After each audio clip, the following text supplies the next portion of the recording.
bahasa Indonesia, pendidikan bahasa Indonesia. Oh, calon guru bahasa Indonesia juga rupanya. Terus saya ada tugas. Nah, tugasnya ini tentang mata kuliah literasi digital. Iya, iya. Nah, jadi saya tugasnya itu mewawancara ibu. Iya, boleh. Boleh kenalan dulu nama ibu? Oh ya, perkenalkan nama saya Fitria Guhir.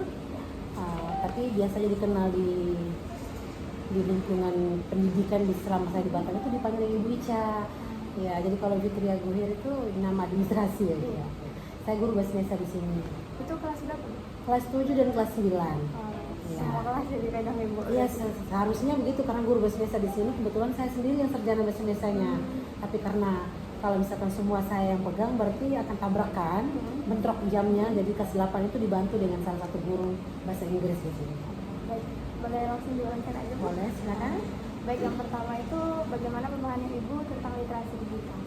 Literasi digital. Jadi di era yang sekarang ini yang semua serba digital ini perlu sekali kita menerapkan digitalisasi dalam proses pembelajaran. Kalau khususnya pelajaran saya, karena dengan menggunakan digital ini kualitas pembelajaran kita tuh semakin baik, kemudian lebih menarik dalam proses pembelajarannya seperti itu. Jadi kalau mau ditanya seberapa pentingnya, berarti saya menurut ibu penting sekali karena anak-anak sekarang kan berada di zaman digital kan, jadi mesti kita perkenalkan juga di dalam proses pembelajaran. Lalu bagaimana penerapan ibu tentang literasi digital ini dalam kelas penerapannya? Oh ya, jadi setiap proses pembelajaran kami itu jadi tidak di semua pelajaran bahasa Indonesia di materi saya itu tidak semua ini ya saya menggunakan alat media belajar digital ini. Tergantung ada beberapa materi kami yang perlu kami menggunakan itu memang harus kami gunakan. Salah satu contohnya adalah saat ini kami ada pada materi kami identifikasi unsur-unsur berita. Nah itu saya minta mereka untuk identifikasi, perlu saya tampilkan dulu salah satu berita. Jadi dengan itu saya menggunakan digital untuk bisa memberikan pemahaman ke mereka, oh ternyata seperti ini, baru kita bisa identifikasi. Lalu biasanya ibu menggunakan platform apa tuh Bu?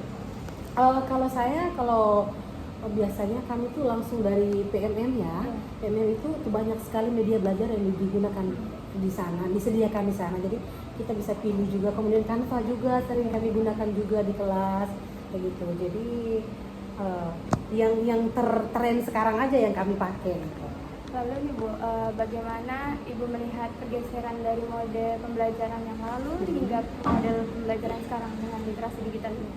Kalau pergeseran itu kita lebih kepada semangat anak kali ya, karena tanpa digital dan dengan menggunakan digital itu semangat anak itu jauh lebih bagus, kemudian lebih menarik proses pembelajarannya sehingga anak-anak jauh lebih semangat gitu. Kemudian kualitas pembelajaran kita juga lebih meningkat. Karena kalau misalnya kita menjelaskan ceramah yang manual biasa, itu anak-anak lebih ke jenuh, bosan, kemudian bawaannya tidur, ya. Tapi kalau kita menggunakan media digital itu mereka tuh lebih tertarik karena itu kan dunia mereka saat ini, ya kan? Iya. Berarti anak-anak sekarang tuh lebih tertarik dengan Betul sekali ya. Jadi apalagi kita menyuruh mereka untuk menyentuhnya sendiri. Misalnya nih, oh ini ada tugas ini, silakan kalian cari sendiri berita, kemudian searching sendiri dan lakukan identifikasi sendiri. Itu mereka lebih semangat karena mereka menggunakan handphone sendiri. Ya, karena kan dunia mereka sekarang kan ini nih. Iya benar. Iya. Lalu Ibu, bagaimana Ibu memastikan bahwa interaksi antar siswa tetap terjaga walaupun pembelajarannya itu secara online, misalnya Bu, kayak Zoom gitu? Oh iya, jadi bagaimana ya? Itu sebenarnya apa namanya ya? Tidak sulit juga ya untuk bagaimana supaya kita lihat bagaimana interaksi mereka karena ya pertama mungkin kamera selalu on nih, tidak boleh mati supaya kita bisa melihat. Kemudian kalau belajarnya daring seperti itu, mungkin gurunya yang harus lebih proaktif supaya dari jauh itu mereka bisa tetap tertarik dan tetap mau mendengarkan apa yang kita sampaikan. Jadi harus benar-benar menyiapkan tips yang dimana jauh pun mereka terus semangat untuk tertarik gitu. Iya. Lalu nih Bu, tantangan apa yang sering kali terjadi dalam pembelajaran literasi digital? Iya, kalau tantangan ya Bu ya. Kalau tantangan sih begini. Sekarang ini kan banyak yang kita minta untuk menggunakan handphone. Misalnya saya kasih contoh ya, saya saat ini misalnya ibu mau kita ulangan nanti itu kita tidak perlu lagi kita menggunakan ini pakai kertas, kita mesti menggunakan ujian berbasis handphone. Tapi di sini banyak anak yang mohon maaf tapi tidak semua yang punya handphone. Ada yang orang tuanya, kemudian orang tuanya kerja, dia tidak bisa bawa ke sini. Itu yang pertama. Kemudian yang kedua, ada anak-anak yang ekonominya masih di bawah standar sehingga HP ini mereka masih mengandalkan wifi misalnya, jadi paketnya sering tidak ada dan sebagainya. Kemudian yang lain lagi nih, kita mau minta semua itu seharusnya ya disediakan oleh sekolah, tapi karena keterbatasan sarana dan prasarana fasilitas sekolah sehingga itu sedikit mempersulit kami juga. Jadi artinya kami memberatkan anak-anak untuk harus mengadakan sendiri barang-barang media belajar ini gitu. Kesulitan paling itu sih, tapi tetap kita bagaimana supaya kita bisa menepis kesulitan itu ya kita cari solusi lain ya.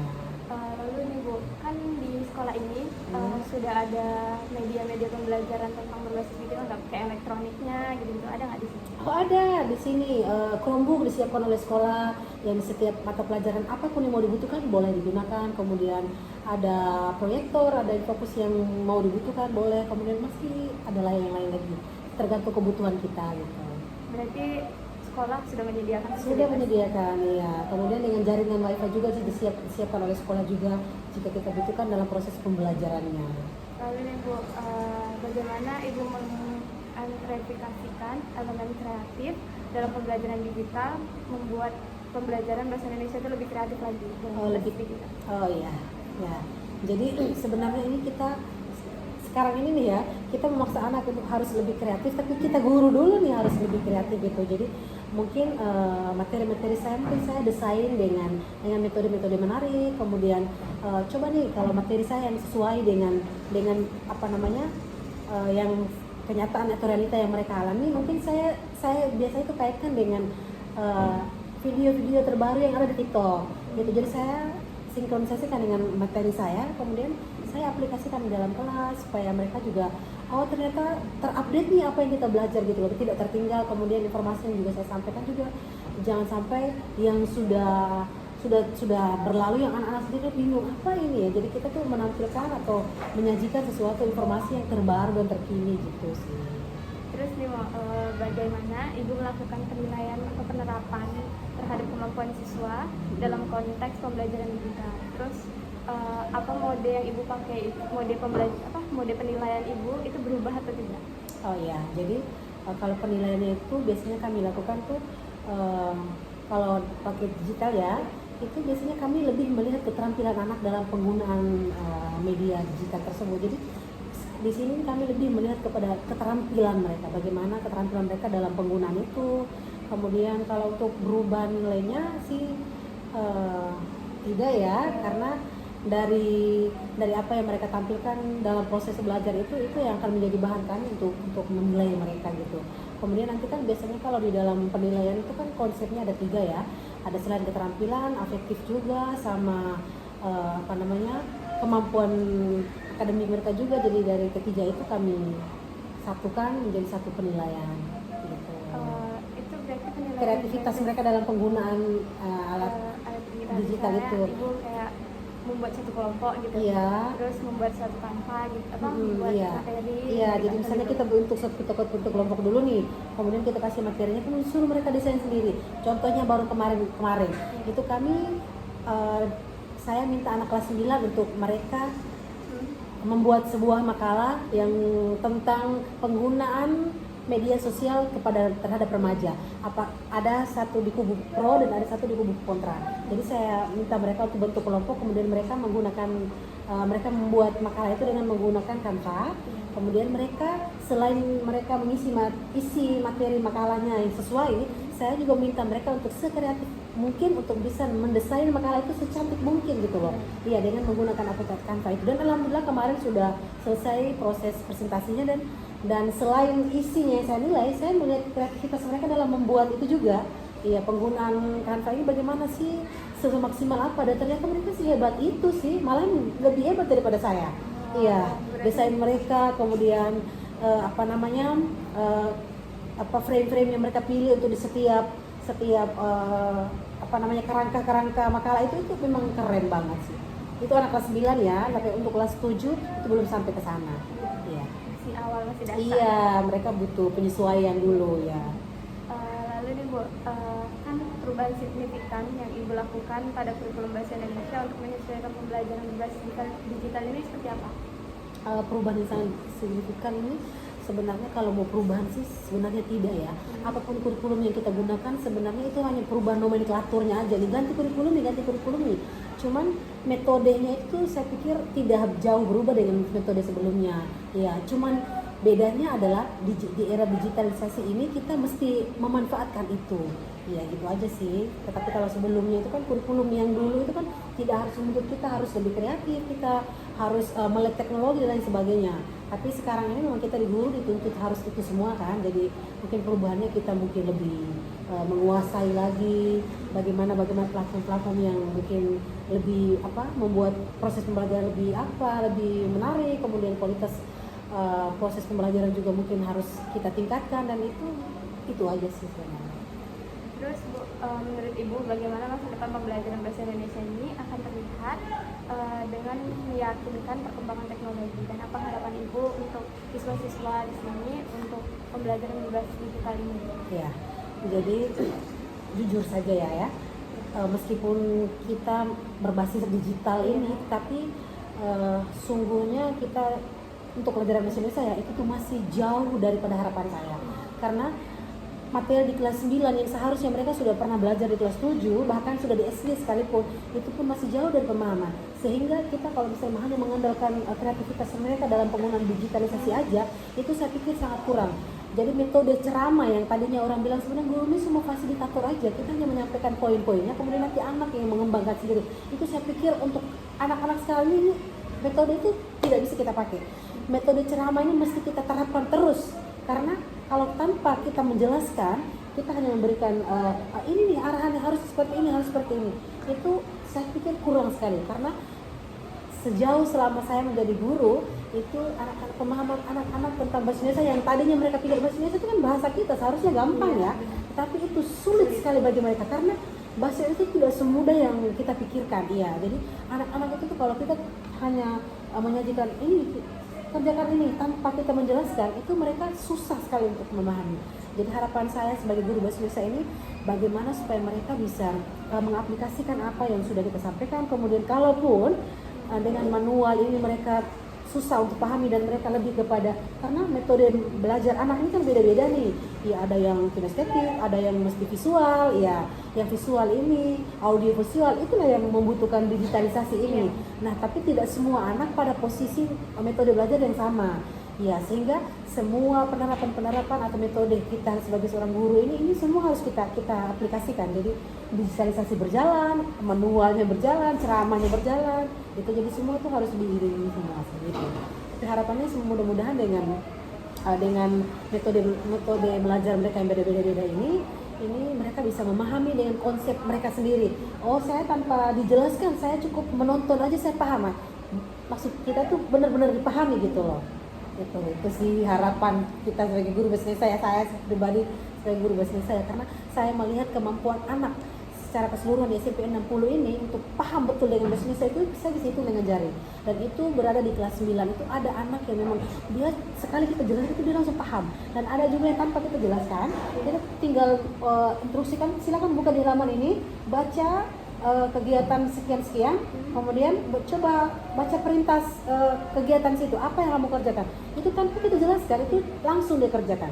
Dan itu harapan saya sebagai guru bahasa Indonesia, semua juga mau seperti itu gitu loh, tapi pada kenyataan belum, dan itu masih PR besar saya dan akan terus saya upayakan, dan saya akan sesuaikan dengan konsep belajar mereka, dan mencoba terus harus bisa nih menyesuaikan cara belajar mereka. Kalau memang mereka bisa di audiovisual, berarti bagaimana supaya saya memaksimalisikan digitalisasi untuk bisa supaya mereka bisa paham dengan kondisi belajar seperti itu, dengan keterbatasan ya. Kita tidak bisa memaksakan anak juga, karena mereka, kalau kita mau mereka lebih bagus, lebih baik dengan penggunaan digitalisasi, sekolah tentunya mesti menyediakan itu, tapi dari keterbatasan itu kita saling memaklumi. Dengan hasil yang ada akan terus kita upayakan supaya bisa lebih baik. Itu banyak ngomong ya kan? Gak apa-apa, lebih bagus itulah kita guru memang harus banyak bicara ya kan? Tidak itu aja Bu. Aduh Ibu. Kenalin namanya siapa? Nama saya Eka Syafa Lutfiani, Ya. Dari kelas kelas 94. 94. Terus langsung aja ya Kak, mulai pertanyaannya. Menurut siapa tadi namanya? Eka. Menurut Eka, di sekolah ini pembelajarannya sudah berbasis digital belum? Udah? Udah. Ya. Biasanya Ibu Ica tadi menggunakan media pembelajaran seperti apa? Lebih ke sering menjelasin gitu. Lebih Ya. menjelaskan. Iya. Terus kayak ada nggak tayangan tentang visual PPT kayak gitu? Kayak video gitu? Ada. Lalu nih, pendapat adik sendiri, pembelajaran digital ini sangat mudah dipahami atau lebih mending ini pakai metode ceramah? Lebih mending pakai metode ceramah karena lebih bisa dipahami gitu, lebih gampang daripada visual. Berarti lebih suka gurunya yang menerangkan terus-menerus dibanding menggunakan media digital? Iya Kak. Terus nih, seberapa sering adik mendapatkan umpan balik di sini kayak tanya jawab, tapi dia tuh gurunya tuh belajarnya tuh berbasis digital, kayak tayangan PPT tadi kan kata Bu Ica kan pernah nampilin video visual kayak gitu kan. Terus di situ ada nggak di situ kayak umpan balik Bu Ica buat nanya ke kalian, terus kalian memberi pertanyaan gitu? Ada nggak? Ada. Sering nggak terjadi? Enggak ya? Jarang. Oke. Lalu nih, bagaimana pembelajaran berbasis digital ini bisa dapat membantu adik tadi dalam mengembangkan keterampilan berbicara, misalnya menulis gitu? Ada yang nggak bisa ya kalau misalnya berbasis digital ini? Kan tadi kan adik bilang lebih baik metode ceramah ya. Kenapa tuh kalau suka? Susahnya kenapa? Susah dipahami lah gitu. Lebih bagus dijelasin aja gitu. Berarti lebih bagus dijelasin secara langsung daripada menggunakan tayangan-tayangan video. Iya. Oke, terus pengalaman adik sendiri nih ya dalam pembelajaran bahasa Indonesia secara tayangan-tayangan video gitu, apa yang dirasain? Selain susah gitu, apa yang dirasain lagi? Mungkin kesulitan internet atau Ya kesulitan internet sih. Terus? Juga fasilitasnya juga fasilitasnya kenapa tuh? kayak kurang aja gitu. Kurang memadai ya di sini. Wifi di sini ada? Ada, tapi Terus kurang nyampe. kurang nyampe, lemot lah ya. Iya. Terus seberapa penting nih, seberapa sering guru Bu Ica tadi berinteraksi sama kalian dengan metode pembelajaran video visual itu? Kayak Bu Ica tuh sering nggak nayangin video-video visual kayak gitu, atau lebih banyak metode ceramah tadi yang Kak bilang? Lebih banyak metode ceramah. Sering jelasin juga. Terus tadi Bu Ica juga bilang katanya kalian sudah mulai membuat suatu makalah ya? Ya sudah. Itu gimana perasaannya? Perasaannya kayak apa yang dirasa sama adik sendiri? Susah kah atau Susah cara ini apa? Susah ngirimnya gitu loh. susah ngirim gimana? Kan ngeditnya di Canva, terus ngapainnya ke PDF itu susah gitu. Terus Nah, mungkin kakak kasih tahu sedikit ya. Dari Canva itu tuh kita nggak usah ubah ke PDF lagi. Dari Canva itu sudah ada gambar yang berbagi, ya kan? Di samping gambar berbagi itu ada unduh. Nah di unduh itu ada tulisan, kalau misalnya diklik itu ada pilihannya, unduh sebagai PDF, lalu unduh aja. Jadi ada nggak perlu lagi pindahin dari Canva itu ke PDF lagi. Mungkin ada langsung dari pindahin gitu ya? Atau gimana? Atau yang sama kayak KKN tadi atau gimana? enggak langsung dipindahin sama orang yang buat. Berarti ada belum pernah buat Canva itu? Udah ada pernah. Tapi dia langsung di Canva yang nggak diapain Iya. ke PDF-nya itu. Berarti pakai linknya. Terus kalau buat makalahnya itu mungkin bisa pakai Word. Pakai Word. Nggak ada ngalamin kesulitan enggak sih kalau udah belajar. kalau udah belajar ya. Berarti awal-awalnya masih susah, tapi Iya. kalau karena udah ada keinginan aja jadi mau gitu untuk belajar. Terima kasih. Iya, Kak.